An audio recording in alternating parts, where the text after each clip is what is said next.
नमस्कार, मी संयुक्ता मानसी. आज आपण लहान मुलांच्या आजारांबाबतच्या सर्वसामान्य आणि महत्वपूर्वक अशा विषयांवर चर्चा करणार आहोत. आणि याच संबंधी आपल्यासोबत चर्चा करण्यासाठी आपल्यासोबत सहभागी झाले आहेत गोविंदराज हॉस्पिटलचे संचालक डॉक्टर दीपक सूर्यवंशी सर. आपलं स्वागत. डॉक्टर, बऱ्याचदा आपण पाहतो की वातावरण बदललं की लहान मुलांमध्ये सर्दी खोकल्याचा त्रास वाढलेला दिसून येतो. तर हे का होतं? कसं असतं, वातावरण जसंही बदलतं तसं वातावरणातील जंतुदोषाचं प्रमाण वाढतं आणि लहान मुलांची प्रतिकार क्षमता कमी असते.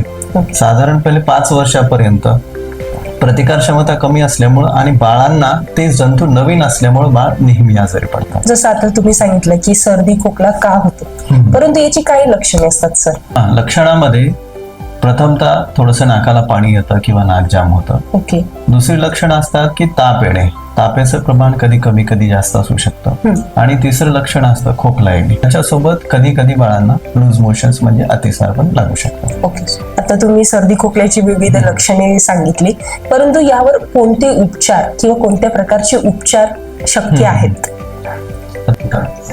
यामध्ये 2 उपचार पद्धती असतात, एक घरगुती उपचार आणि एक दवाखान्यात येण्यासाठी. घरगुती उपचारामध्ये छातीपाठीला ओळणी शेकणे, कधी मध्ये बाम लावणे, हे घरगुती उपचार असतात. आणि हॉस्पिटलमध्ये ज्या त्रास आहे त्यानुसार आपण उपचार देतो, म्हणजे सर्दीसाठी औषधी, तापेसाठी आणि खोकल्यासाठी औषधी. मी आता त्याची कारणे सांगितली, लक्षणे सांगितली आणि उपचार सांगितले, परंतु अनेक पालकांच्या मनात असं असतं की आपल्या बाळाला किंवा आपल्या मुलाला हे होऊच नाही.